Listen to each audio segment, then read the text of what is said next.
Sunday Brunch with Nigel Waymark on Saint FM 94.7 and 106.8 Ace FM. Live across the Morton District on 94.7, this is Saint FM. And live across inland Andalusia on 106.8, this is Ace FM. Good afternoon. Welcome back to hour 2 of the Sunday Brunch Show with Nigel Waymark. My guest this hour, you've been on twice before. This is your third time. We've got the lovely Sue Cook in here from Fit4Reading.co.uk. Sue, welcome along again. Thank you. Now, whenever you come along here, it's such an interesting hour, and we try and jam so much into this hour. So what the subject is, we started off about naughty children. I think something that came up, and though we can't talk about naughty children per se, we wanted to talk about behaviour in children with learning issues, not naughtiness, but pure, now you get this word, neurological organisation. Yeah.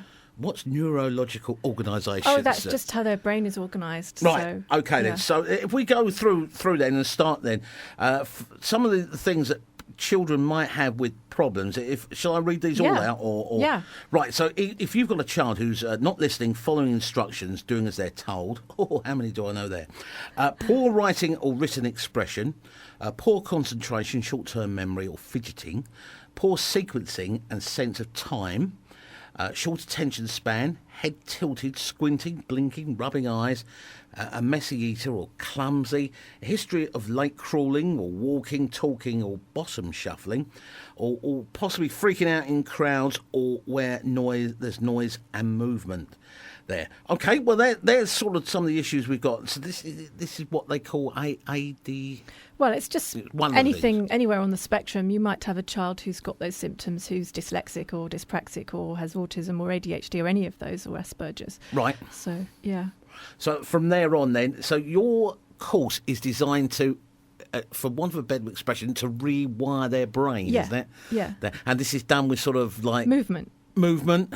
Yeah. Training. We always do this. We're going to do this. I know in this hour we're going to do this again, aren't we? We'll do it live on the air. We'll get everybody to join in where you throw the ball at me and so forth. We'll do that. You can find out if you've got any of these problems. Now, when I went along to quite recently, you did a little get together for I don't know who it was for the Salvation Army, was it? Yeah, the Salvation Army training centre down in Hadley. Mm-hmm. Yeah, and it was quite surprising that. One of the things that I found is a lot of people in later life have found out they've got these problems and haven't been diagnosed or found. Well, I'm one of them. So's my dad. So, you were saying about you and your dad, you've got number. Oh, yeah, I'm dyscalculia.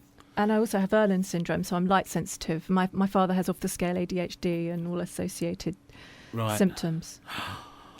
Dear, oh dear. All right, so let's start then with going through it then. Children not listening or following instructions or doing their told. What's the problem there that they could have? Okay, well, first of all, before I say that, I want to give a bit of background because these symptoms that you have just read out are all sensory distortions.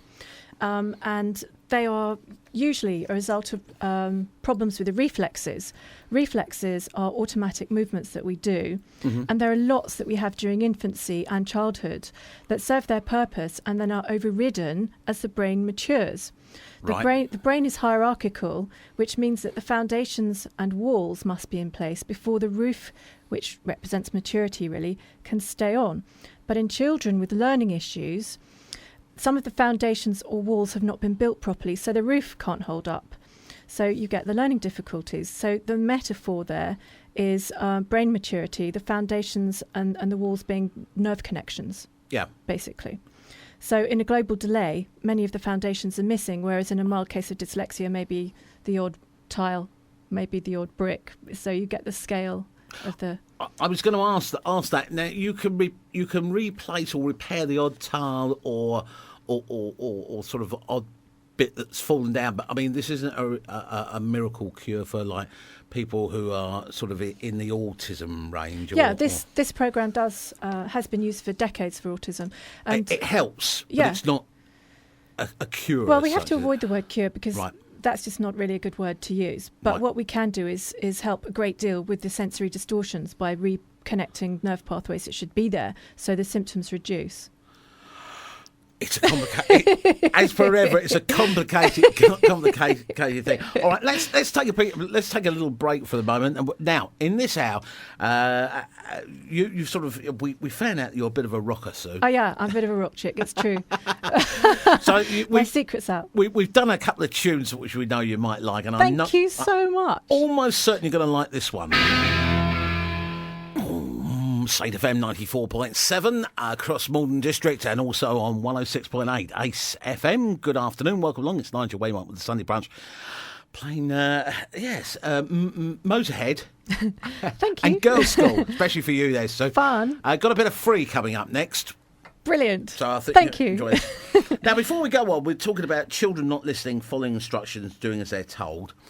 But what sort of age would we start to notice that a child is not developing it? And I don't want to use this word too often, but normally. Typically, that's a better word. Well, sometimes it's obvious at birth. Right. With my son, I definitely noticed that he was different at birth. Right, yes, because you've got a son who's... Yeah, he had issues, and it was obvious to me that he was much more demanding than other children. I mean, he was lovely and kind and gorgeous and sweet and amazing, but he was just more demanding as a child, as a baby. Yeah. Very much more demanding. But sometimes his problems didn't really show up in a big sense until he started school, because we spent so much time walking around, because he basically didn't do the sitting down and holding a pencil and drawing thing, because he couldn't really do it. So it was only when he was in a classroom being made to do that, and we found out he couldn't, because his vision was out of whack and his balance was out of whack and stuff. So, yeah, that's what got me into this. So that's how you got into it. So now, we're looking specifically at children not listening, following instructions or doing as they're told. But don't most children do that anyway? Oh, probably, yeah. But this would be, you would notice something. Yeah. Not typical. Yeah, most children want to please. So if they're really not sitting down doing as they're told, then there may well be an issue, and it's always worth checking it out. So a child who is normally pretty well behaved or whatever, who's not listening, not following instructions, not doing as they're told, it could be a hearing problem. Right. They could be left ear dominant. I'll explain that. Right. We have two sides of the brain called hemispheres, and they're joined by a thing called the corpus callosum. And in people with issues, there may not be enough connections between the two hemispheres across the corpus callosum. So the child can't remember what you said to him. That's one factor. So it's like having country lanes instead of motorways to carry the information. And with the ear dominance, when they have trained left ear dominant people, I'm left ear dominant, so I know exactly all about this, to be right-eared, which you can do in just a few weeks. For a short time, the child becomes even more left-eared at first, and that might indicate that right-ear dominance is actually a sign of maturity in language development. The right ear is more efficient at receiving and transmitting sounds of language. The sounds heard in the right ear pass directly to the main language centre in the left hemisphere, so it's like A to B. Sounds heard via the left ear pass first to the sub-language centre in the right hemisphere, then they cross the corpus callosum, and then if you haven't got enough nerve pathways, which as I've just mentioned can be an issue, they then go to the left hemisphere to be decoded. So you can imagine, lots of things can go wrong there. A millisecond delay can cause problems, or the child may appear vacant when you talk to them, because basically they're trying to get this sound to go where it needs to be, and it's going via Aberystwyth and Helsinki, and rather than just from A to B, problems. Bang, getting in there. Yeah. All right, so that's the first thing. Now that we can do a simple test, and we've done this before. Can we do this live dominance? On the radio? Yeah. Would you like to do the whole bit? Should we do it now? If we stand up, I think probably the easiest thing is we stand up and move our microphone. Now you can do this at home as well. So we're going to do this live on the air, but and what you need to do, I believe, it would be stand opposite. So if you were like a mum or dad and you get your child opposite here, and then I think it's very simple. All we're doing is standing up. I try my hardest not to hit the microphone, but I think it's very self-explanatory. So if you show me the course to show whether your left or right dominance, isn't it? Yeah. Left or right. Yeah. You do, and it's very self-explanatory. Right. Okay. So I'm throwing you an imaginary ball. Yep. Catch it and throw it back to me. Right. So I caught the imaginary ball, Yeah. and I'm throwing the ball Back to me. So back to you. Nigel just used his left hand. Right. So I'm handing Nigel an imaginary telephone. Take the telephone. Right. Okay. And hold it up to now your ear. I need to take it off Yeah. my ears here. Yeah. So he's taken the imaginary telephone with his Telephone. left hand and he's listening to his left ear. Hello? So Nigel is left ear dominant. Right. Okay. So Nigel, pick up your foot and write your name in the air, please. Right. Okay. And he's used his left foot. So Nigel's like me; he's very left dominated. Right. And and here's the telescope. So Yeah, oh, take the yes. telescope. That was it. Yes, and the And telescope. Nigel is right-eyed, so he has a small amount of lateral confusion. Yeah. So he's mostly left-sided, but just his right eye. So that would cause problems with shooting or things where you're having to aim. Yeah. Yes, and I think the other thing I always find is that I play snooker left hand. No, Yeah. right. Which way would that be? That'd be right-handed, wouldn't it? Because Yeah. you're. I'm never sure. No, I'm never sure. But I always If I play. was going to do it, I'd have my left hand at the back, and you just had your right hand at the back. I have my right hand. Okay, so yeah. So Nigel does have lateral confusion. We'll sit back down again. And, move the microphones down.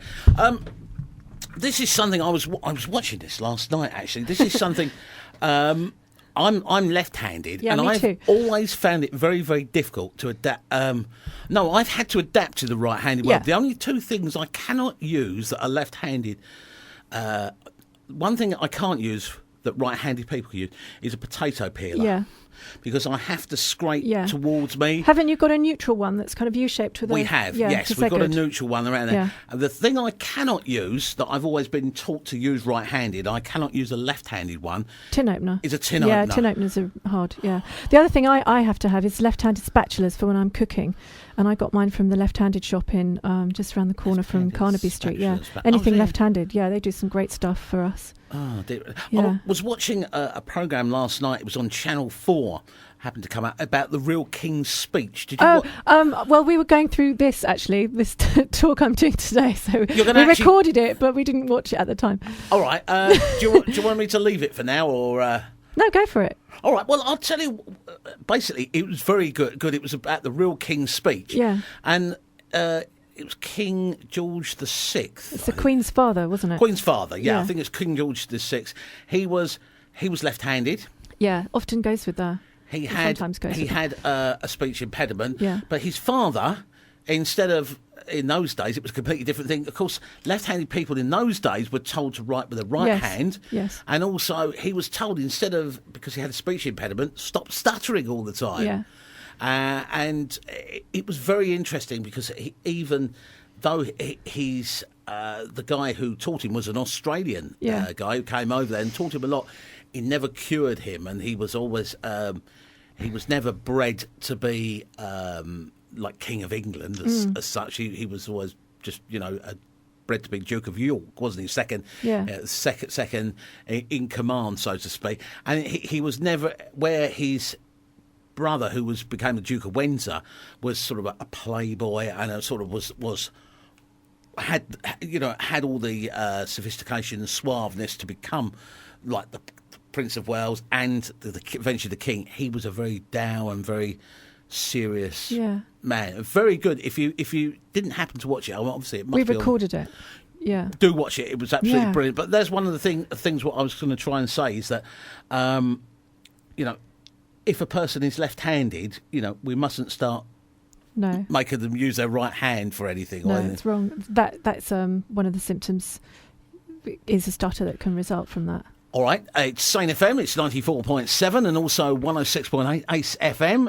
Right, okay, we're going to be running out of these records, you know this, so I think I better give you a choice. So you have a choice here, right? We're going to put it in your hands here. One of these records must go, so one of them we can have, one of them must go. You can either have Layla, Derek and the Dominoes, or Free and Wishing Well. Free! Right, Free. Please. Thank God for that one. There is a reason why, because Layla was going to be the 7-minute version. We just... I haven't got time to squeeze it all in. Sane FM 94.7. Coming up next, we shall do very quickly the 4-second quiz. Oh dear, we're rocking today. Sane FM 94.7 and online at sanefm.org.uk. And also also on 106.8 Ace FM. Now, very quickly, we're going to do the 4-second quiz here. We've played 3 seconds. We've played 4 seconds. We've had no luck on this as well. Think you might know what this song is. Don't worry about it. All you got to do is quite literally go onto facebook.com, do a search for the Sunday Brunch with Nigel Waymark, the Sunday Brunch with Nigel Waymark, and I will tell you whether you got it wrong or right. Let's play it. We'll play it 3 times. Here we go. Now we're starting to hear a little bit more of the music on this one here. It's a hit from the late 90s. There we are. We'll give you that as a clue as well. Yeah, I know you want it one more time. One more time. I'm going to play it one more time. Think you might know, get on my Facebook group, which is the Sunday Brunch with Nigel Waymark, the Sunday Brunch with Nigel Waymark. Do a search for that and put your answer up there, and hopefully you'll get it right. There's no prizes for getting it right, just this sense of satisfaction that you're a clever what's it, isn't it? Yeah. You have no idea what it is, so... No, I must admit, we'll give another clue there. It's not a Rocky record. No. If it was Motorhead, you would know it, wouldn't you? Yeah, or if it was, Bowie or something. David Bowie. Right, well, I'll tell you what we've got coming up next. Got a bit of T-Rex coming up next. Brilliant. But this is a different version of it. It's a dance mix. It's 20th Century Boy, but it's a dance mix version of it. Oh, what fun. You'll like it. You will like it. So where are we? Where are we on this now? We're on... Number 2. Number 2, poor writing and written expression. We're never going to get all these 18. You know this, aren't you? Yeah. So this is another cure. As a child gets a little bit older, poor writing or written expression. But telling... Yeah. Go on. Well, there's a movement a child does, which is a primitive reflex called the asymmetrical tonic neck reflex. And if it's still functioning in a school-age child, bearing in mind that it should be inhibited by the age of about 6 months, it will affect writing and written expression and other things too. You better explain what that is. Well, what happens is each time the child turns his head to look at a page, his arm extends and his fingers want to open. It's like an archer. My patients will know this as the fencer. Right. And it's this movement. So the child who has this retained will go to write and their arm will automatically open. So about 6 months that should be gone. Yeah, but it isn't in a lot of the children I see because of a break in their development. So it's like the child is fighting an invisible force constantly. So you can imagine that it's going to affect their thinking, their cognitive concentration, because they're always battling to get this hand back in and close their fingers. So all their concentration and energy is going into their hand and not into thinking and just easily writing like all the other children are. I know. Wow, it's heavy. Nuisance, right? Dear, oh dear. Okay, but I think we better start talking about what you offer. So now your website is all the W's, Fit4Reading. That's Fit, F-I-T, and then it's the digit 4, and then reading. .co.uk. So you offer either one-to-one. Yeah.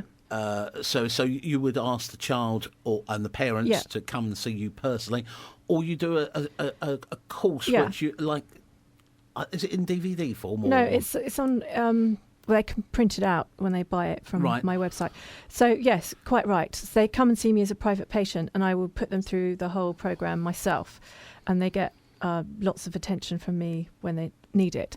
Or if they live too far away, so I have patients in South Africa and Scandinavia and in Silicon Valley and in Denver and all sorts of places, all over the place, and in England as well. Yeah. Then they can just get the modules they need from my website and do them at home on their own, and that works really well. All right, so that's what you do. We'll carry on and talking about different problems that we don't use the word problems, do we? Well, they're learning issues. They're things that affect someone's ability to achieve optimally. All right. Perhaps. Do you want to do just one more very, very quickly, and then we'll play a bit of T-Rex. We were talking about number 4 then, which is poor sequencing and sense of time and spatial problems. Yeah, let's turn to number 4. Yeah. Yeah, okay, so number 4. Poor sequencing. What's poor? What do you mean by that's poor? Doing things in an order So it's the ability to remember. So say you give someone 5 instructions and they can't even get the first one. You know you've got a problem, for example, or things like that. Yeah. So and that sometimes can be attributable to a retained tonic labyrinthine reflex forwards, which you won't necessarily understand and you don't need to. But it's a reflex that emerges at birth and should be inhibited at 4 months of life in a typical child, and it helps the baby push itself out of the womb, because babies do that. So it's activated, that the reflex is activated by movement of the head. Yes. So any altered position of the head in space and any movement of the head vertically. So it causes extremes of flexion, so curling up or stretching out. And if it's retained, it affects balance, movement, standing, posture. And somebody might appear slovenly looking. They might move in a jerky, stiff way, and they might have fear of heights because their balance is not working. And other things that it might affect: car sickness, spatial problems, sequencing, and with a poor sense of time. So it's only really needed at birth, but it can be hung on to for years and years and years. And of course, that's going to be a problem. Good grief, there's a whole lot involved in that. Just very, very quickly before we play some T-Rex, Tracy's just come on here, and she said she had the opposite with her one of her children there. Due at birth, the injury right arm at birth, he developed left-handedness, but he isn't left-hand wired. Yeah. Would that affect or could affect a person? Yeah. Yeah, it's obviously best to be able to use the side of the body that your brain is wired for you to do. Right. So yeah, that's not great. But is the arm? What's happening to the arm that he doesn't use? The other arm? Oh, he's recovered. Well, he's a typical sort of 70-year-old teenager. Sleeps most of the day and sort of grunts and so forth. Typical 17-year-old teenager now, really. So nothing really there on him. Though but I will give you his due, and hopefully he's not listening. He's one of those teenagers, and I think you find that he's really intelligent. Yeah. But we still need to develop his sort of social skills and, dare we say, his common sense skills. Well, being a human is a process, isn't it? We have to learn so much stuff. And for some people it's harder than others, but we get there in the end, and that's the main thing. That's it. So encouragement. Time for a bit of T-Rex, I reckon, then. Yay! You'll like this. I will love it. This is we've been playing this a little bit on the Sunny Brunch show at the moment. Mark Boland, T-Rex. This is the Steve Andrews dance mix of 20th Century Boy. Thank you. Mark Boland, T-Rex, of course, and there's a Steve Andrews dance mix of 20th Century Boy. Did you like that, Sue? Oh, I loved it. Thank you. Brilliant. What fun. Yeah, it just makes a change, doesn't it, from the normal version as well. Okay, so we're moving towards now, I suppose, the end of our meeting. You deliberately wanted to bring in sort of a couple of examples here. Yeah. I want to talk about crawling and a couple of interesting things to do with that. Because so many of the children who I see have a history of either late crawling, late walking, late talking, bottom shuffling, not rolling over, and not being able to sit still. So the importance of crawling. If a child is crawling properly, then it's likely that the preceding development went to plan. If not, then if there were problems with development, then it often shows at the crawling stage. And crawling is one of the most important movements in the long process of getting your eyes to track from one side of you to the other, crossing the midline. This is one of the basic things you do when you try and do an examination. You do tracking, don't you? You follow with... You ask the child to follow your finger. Keep your head still and follow a moving object, 'cause it's so interesting to find out whether they can or not. And it's so crucial to reading. If you can't do that, you won't be able to read. So crawling also connects the vestibular system, which is balance, the proprioceptive, which is where you are in space if you shut your eyes and, I'm with you. And the visual systems, and it connects them for the first time, crawling does. So without proper crawling, then you have poor balance, poor space and depth perception. Now, an example of this is a tribe who never crawls as they live in the jungle. They're called the Zingwana Indians. They have no written language, but can fire a blowpipe with deadly accuracy for half a mile. They cannot read or write, and they spend the first year of their life being carried, as the floor is too dangerous with insects, plants and snakes. They never crawl. So that's an example of how crawling affects comprehension and language. And another example is the Romanian orphans. Researchers have found that children who don't play much or are rarely touched develop brains that are 20 to 30% smaller than normal. So a lack of stimulation to the brain affects it massively. The Romanian orphans are a really good example, if not horrifically tragic. They were left to lie in their cots with no love, no stimulation, no cuddles, no movement. Their brains were undeveloped to the point of retardation. Their senses were deprived. And senses must be stimulated for the brain to develop. So light, sound, vibration, odour, taste, temperature, touch, gravity, all those things help develop the brain. All these things you were saying about, we all learn to be cut on our journey, Yeah, so there's the tragedy of it. So that's why calling is such a big issue, because it's key. And so the point is to look at if you've got a young child and you are having problems and not really starting to crawl, that you should, I don't want to use the phrase, but you should start having alarm bells in the back of your head starting to ring. Yeah. And this is where you come in. Yeah. And can help. Make it all better. All right. Okay. Let's just before we've got one more piece to do and then we'll wrap it up. But it's time for this. 106.8 Ace FM presents this week's classic artist.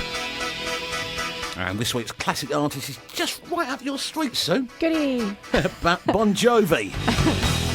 Second track from them, you'll hear the classic artist of the week, which is Bon Jovi, all this week. If you're tuned to 106.8 Ace FM, here they are with Bad Medicine. Sign FM 94.7 and 106.8 Ace FM with the Ace FM artist of the week.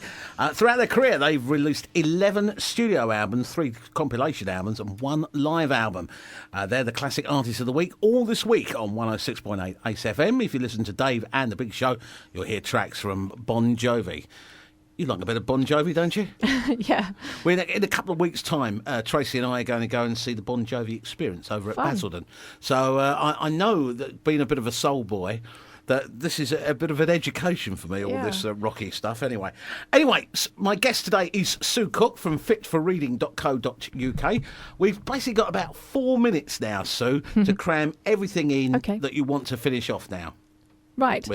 Well, the first thing to remember is that with these issues that we've been discussing, that the child isn't doing it deliberately. Children want to please. And secondly, we can repair or reinstall the correct nerve pathways in the brain using movements. The brain is capable of repair and learning. Learning anything new is rewiring the brain. So when you learnt to drive, at first it was difficult, but the process of keeping doing it, practicing, enabled your brain to put in the right nerve pathways and it became easy. So it's that same principle we use.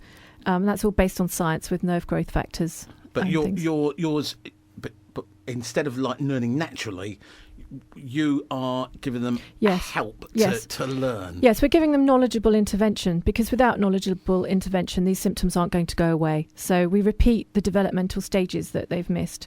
We start from the stage before things went wrong, and we move them through a system to recreate the nerve pathways, inhibit any reflexes that are a problem, and enable their brain to function optimally. Fantastic fun.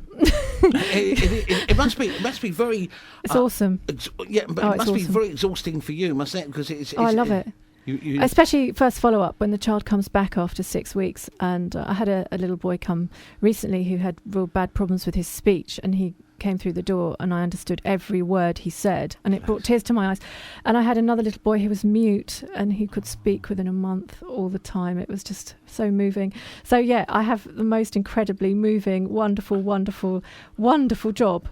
I love it. It's awesome and amazing. Certainly, sounds good. Now, I'm catching up because obviously I want to make sure that we give you details of how we can get in contact with you and so forth. Let's just probably explain what's available. Just to reiterate again, you can either have one-to-one. Yep. Come and see me as a patient. Right. Get the modules from my website. Find me on Facebook. Right. I'm on, what's the name of my Facebook one? Is it Fit4Reading? I can't remember. I've got it here. I've got it. Wait a minute. Let's have a look. I think I actually just put a link on the... okay, there's a link. Yeah, there is. I've Find got it me here. On a link. Listen, I've got the Fit4Reading program by Sue Cook. Probably, if I give out the website, that would probably be better, wouldn't it? Which is... unfindable. You'll find it, which is Fit, F-I-T, and then it's the digit 4, reading.co.uk. And there's emails. There's an email, I'm looking at here. Sue at Fit4Reading.co.uk. Right. That's a good email for me. Okay, and that's what you do. And then you can work out whether you can either get like different programs that you can purchase. And there's a nutrition module as well. I have about 30 odd years experience of dealing with nutrition with children. Well, my dad really, from his ADHD days, and he got himself fixed up, and that's really what got me interested in nutrition. And I've also studied it at university, read everything going on it, but I'm not a trained nutritionist. So the nutrition module is written with a nutritionist who I trained with. We've had many guests on here who always tell us you are what you eat. Yes. Without a doubt. Yes, I know. Yes. Education is so important with food. Yes. Without that, and you there's lots of different things. So that's the way to get in contact with you. It's fit4reading.co.uk there. And if you also, the other thing, what I will do is I'll take a copy of our hour together I'll put it up on the website in the week as well. Thanks very much for coming along, Sue. My pleasure. Moving on swiftly to take our news in our respective countries. We'll be back in the third hour of the Sunday Brunch with Nigel Waymark with lots more good music. Got that terrific track from Neil Diamond, which is an old Gladys Knight and the Pip record, which is in the next hour. Now,